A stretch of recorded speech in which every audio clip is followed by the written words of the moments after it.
Hi everyone, this is Andrew Primer, Ukrainian American, reporting from Kiev.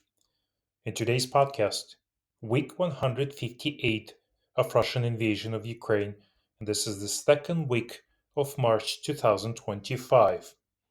In today's podcast, we're going to have one discussion topic, which is negotiations between the US, Russia, and Ukraine, and what's the latest updates and what are the prospects.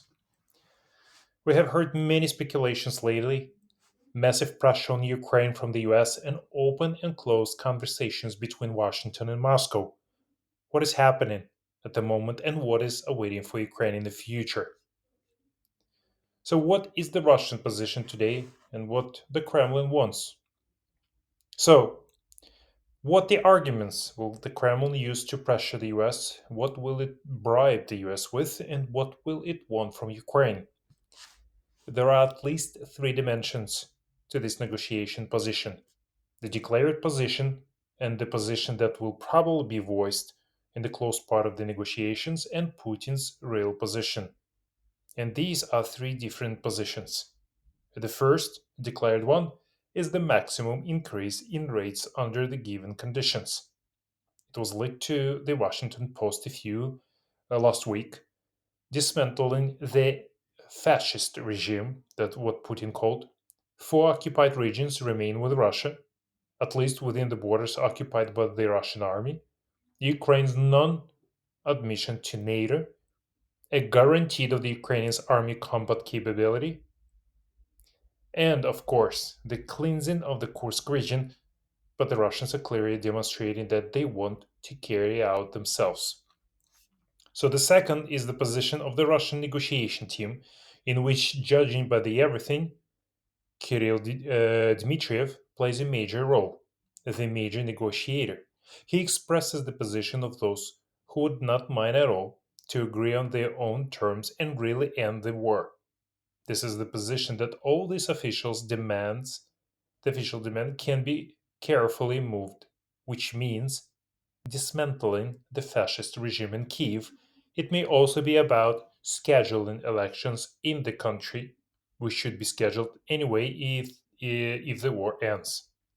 It is desirable, of course, that they be scheduled while the war is ongoing in order to destabilize the situation additionally. But again, it is desirable, but nobody knows if it's necessary. You can calculate the dividing line of the regions runs along the front line, and then we'll figure it out.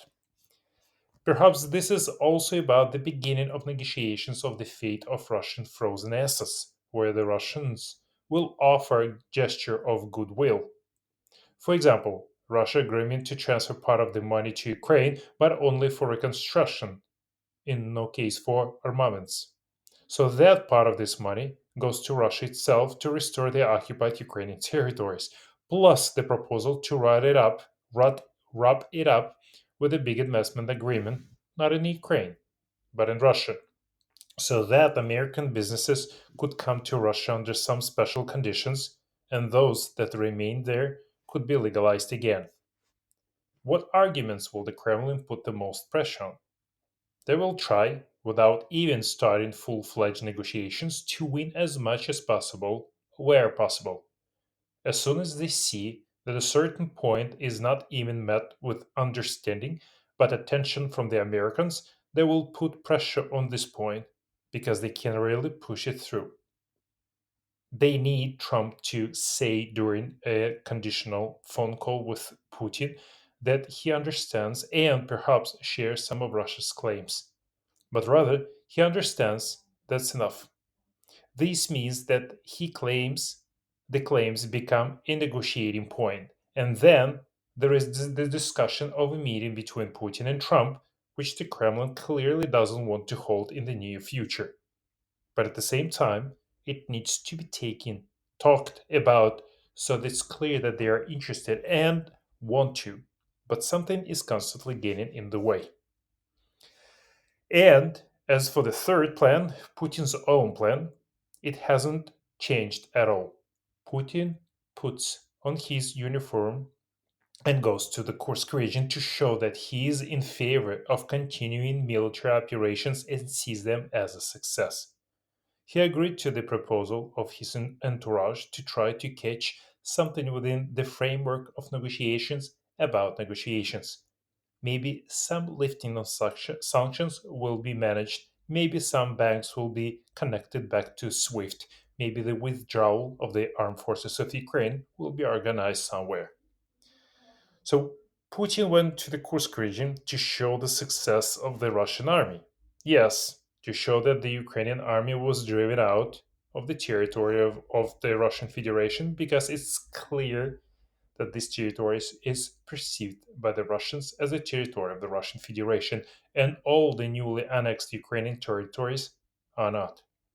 Also, in regards to Crimea, someone believes that it's Russian, but everything else is definitely not.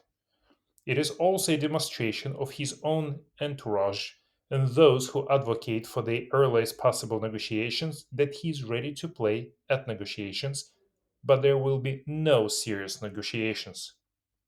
So, since the negotiations in Istanbul, Turkey, Putin's position on Ukraine has remained unchanged. Yes, exactly. The most important thing is that he stopped having sharp mood swings that were clearly noticeable in 2022. When he believed that he would be in Kiev tomorrow, he thought that everything was lost and that he urgently needed to come up with something. He stabilized psychologically, and this is not the best stabilization to end the war.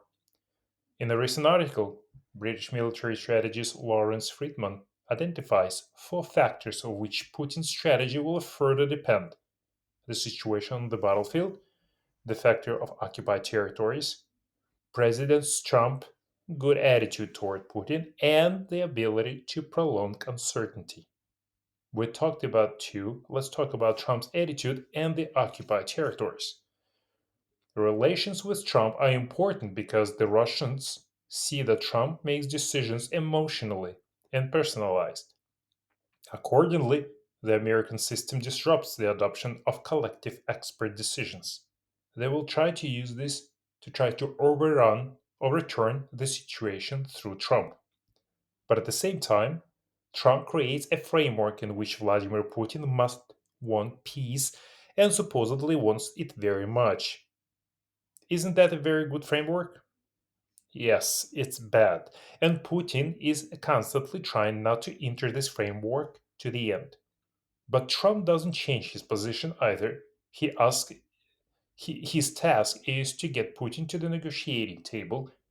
The moment he sits him in front of him in his office, like Vladimir Zelensky, you can tell, you can yell at him, bang your fist on the table, make tough demands on him, and etc. Before that, you can only lick him, periodically reminding him that there are sanctions and other means, but only in words, and in practice, by giving him only pleasant strokes, until he sits down at the table so that he stops being afraid. Trump behaves with Putin like an owner with boisterous cat. He needs to stroke him until the cat shuts up, and then you can kick the cat in the ass because he won't have time to scratch. But Putin understands this logic perfectly, very perfectly. He comes up with and will continue to come up with an excuses. There can be many excuses, those that Trump can theoretically believe, and sometimes you can come up with excuses that Trump won't believe, but he won't be able to tell him that this is a complete nonsense. You can organize such sociological polls in Russia that will show that the majority is for continuing the war, not stopping it. You can spread rumors that there is disconnect in the army and that it may rebel. You can talk about one role of ultra patriots in power. You can talk about, and it may even seem like the truth, that Putin was given a signal from China, and he's still afraid of spoiling relations with the Chinese. Lavrov is already publicly voicing this line. Now let's talk about the occupied territories. How serious a burden in this rally, and what's doesn't encourage us to do. Negotiate or, on contrary, drag out the war, since then nothing needs to be done. While the war is going on, it's not a very big problem. The occupied territories have solved only the strategic task at the moment. They have broken through a corridor to Crimea and stabilized the situation there. But they have not solved another task, which, for example, Nazi Germany set itself in Czechoslovakia to seize at least some part of Ukrainian heavy industry, attach it to Russia, and then prepare for the next campaign to the west. The same can be said about the Ukrainian gas transportation system, which Putin probably wanted to get at some stage, but it seems that he no longer wants it now. Therefore, the occupied territories are a kind of suitcase without a handle. They seem to be needed, but it is clear that it is already impossible to give them away. Plus, the occupied territory is a huge amount of money that will have to be invested there someday and somehow. This is a disloyal population that will have to be pacified somehow. Let's call it that. To what Friedman pointed out, it would add two more factors: the impossibility of answering the question of where to put the Russian army if it suddenly becomes necessary to end the war, and the factor of the Russian economy. First, about the army. This is an iron argument for Putin.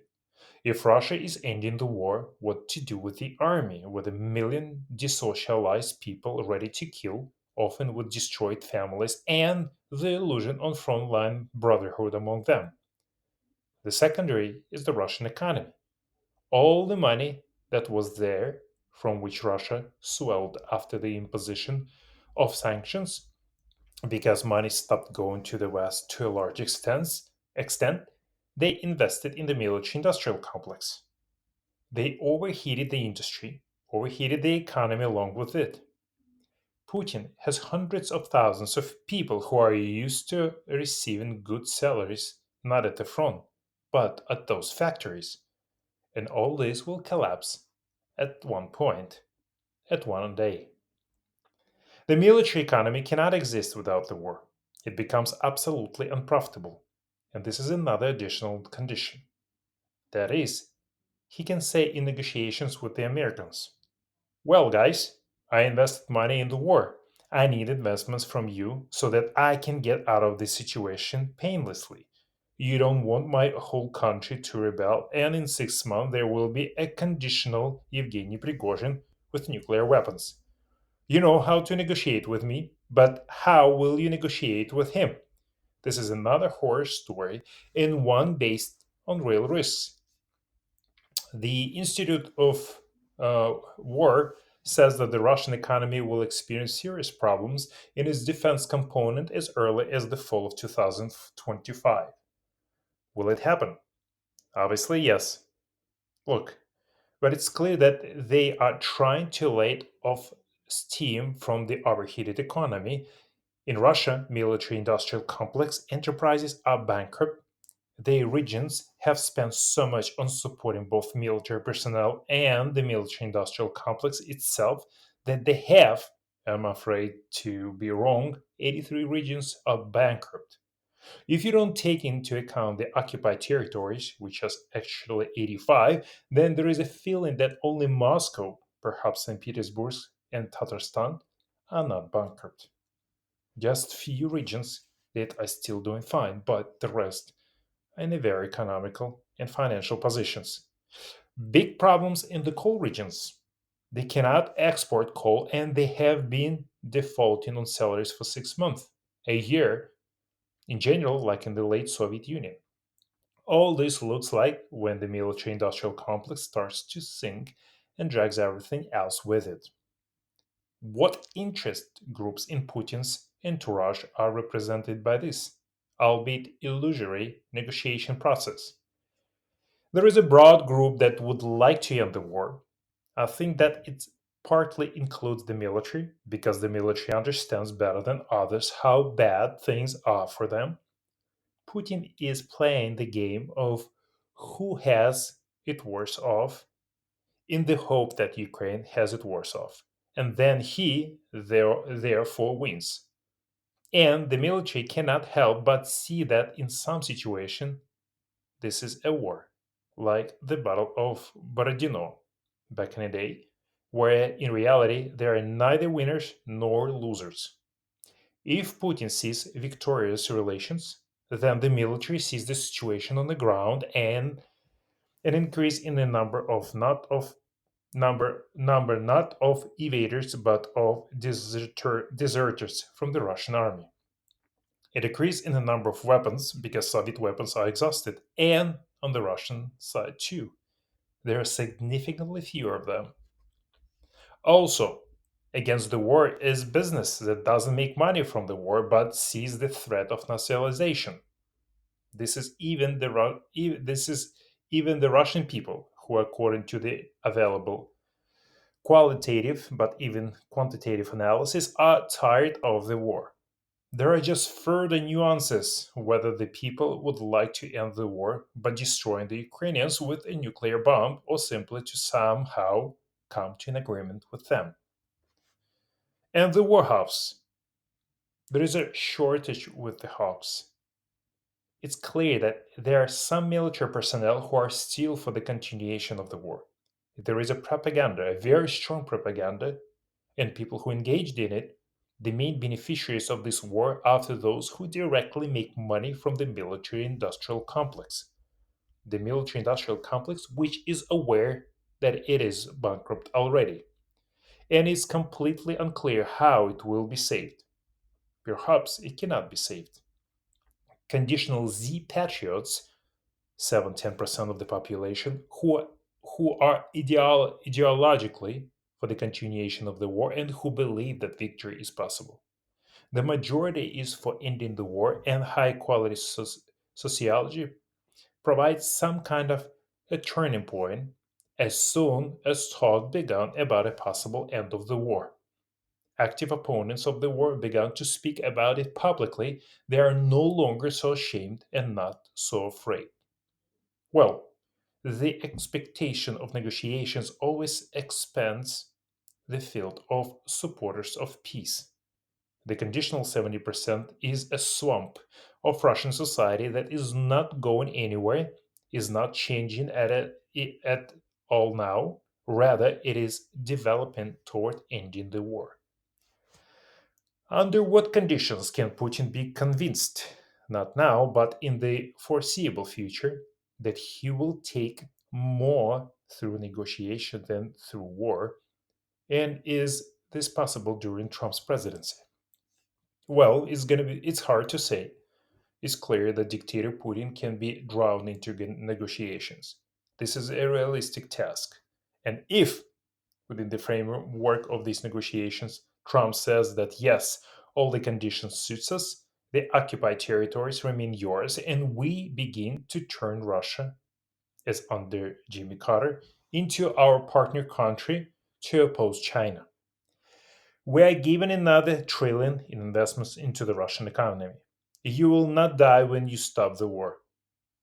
We will allow you to pull out of structure your military industrial complex at the expense of these investments and taxes from them.